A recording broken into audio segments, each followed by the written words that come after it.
O repórter Gabriel Brum entrevistou a escritora Luisa Geisler. Assista agora a segunda reportagem da série Jovens Escritores.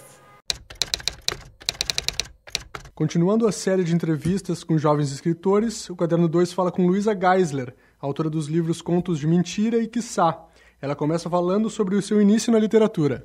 Em 2009 eu comecei uma oficina de criação literária e daí foi que eu realmente comecei a ver, escrever como uma coisa séria, assim, uma coisa de, então tem uma técnica, então eu tenho uma intenção, porque antes era mais, eu escrevia porque eu gostava de escrever e tal. Então, em 2009 eu comecei meio que a ver, então eu tenho um leitor, então eu tenho algo que eu quero dizer. E foi meio que isso que eu acabei trabalhando muito. E nisso, uma colega minha de oficina comentou, tem esse prêmio literário aqui, não sei o quê, que publica livros inéditos e tal. E eu tinha alguns contos prontos, eu tinha uma ideia de um livro pronto, que foi Contos de Mentira, e daí eu mandei pro prêmio super sem expectativa, assim.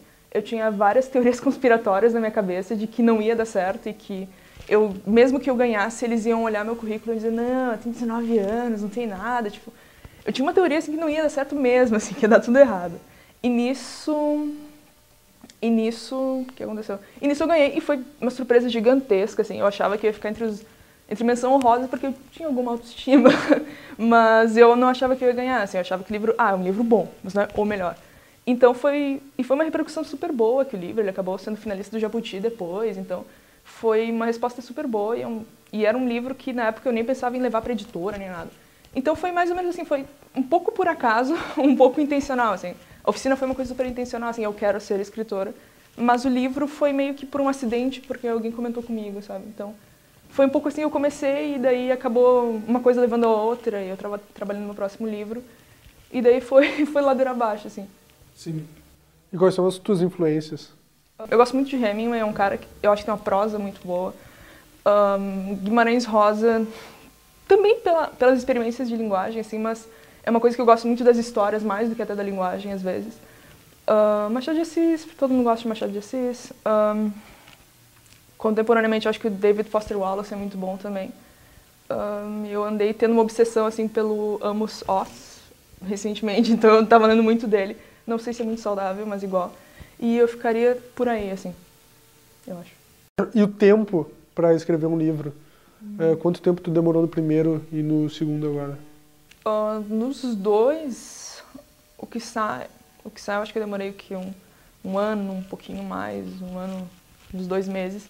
E Contos de Mentira é meio difícil porque tinha muita coisa engavetada, assim, que eu já juntei com o resto, então... Contos de Mentira, assim, trabalhando a full, eu acho que foi uns 6 meses, talvez, 7 meses, mas tem muita coisa antiga, então é meio difícil, assim. É alguma coisa entre 7 meses e 1 ano, um momento meio cinza ali. Qual é a dificuldade geral, não só fazendo comparação entre os dois livros, qual é a dificuldade geral de se escrever um livro?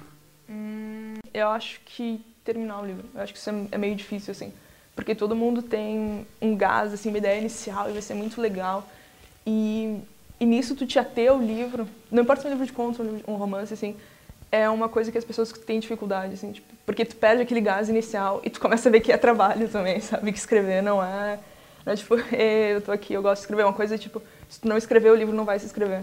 Então, é um pouco essa coisa de continuar escrevendo e se ater ao que tu queria dizer. É a parte mais trabalhosa mesmo. A parte mais difícil de escrever é escrever, assim. Sim. Em relação à tua escrita, quando tu vai escrever, tu parte do início até o fim ou muitas vezes tu escreve o final de um livro para depois pensar no resto? Como é que é? Em geral, começa daquela uma ideia de que vai ser a história, sabe? Vai ser, no caso do Quiçá, por exemplo, vai ser a história de um guri que tentou se matar e vai morar com a família, por exemplo, com a família do centro, da capital. Enfim, eu fico, esse aqui vai ser o conflito, mas como é que começa e como é que termina? Daí é uma coisa mais de novo, estrutura, assim, vai começar assim, e daí vai ter isso, e daí vai ter aquilo. E eu meio que gosto de ter uma noção do que vai ser o final. Eu não preciso ter tudo escrito, assim, o final vai acabar com essa frase, mas eu gosto de ter uma noção do que vai ser o final. Porque muitas vezes tu tá ali escrevendo, daí tu fala, o cara tem um irmão, blá, blá, blá, e daí, no final do livro, ele podia ter um irmão que morria, né? E daí tu fica meio... Daí teria que reescrever todo o livro, então eu gosto de ter uma noção do que vai acontecer e o que eu tenho que fazer, mesmo que, enfim, mesmo que não vá seguir muito, assim, mesmo que às vezes eu me desvie um pouco, eu gosto de ter uma noção da história toda, assim, do que vai ser a história. Para finalizar, projetos futuros, está escrevendo um livro, pensa num livro? Eu estou escrevendo meu próximo romance, se chama Canoas Não Voam, até onde eu lembro, porque eu sou canoense e tal, e daí tem umas várias coisas assim de Canoas ser uma cidade quebrada no meio por causa da BR, no meio.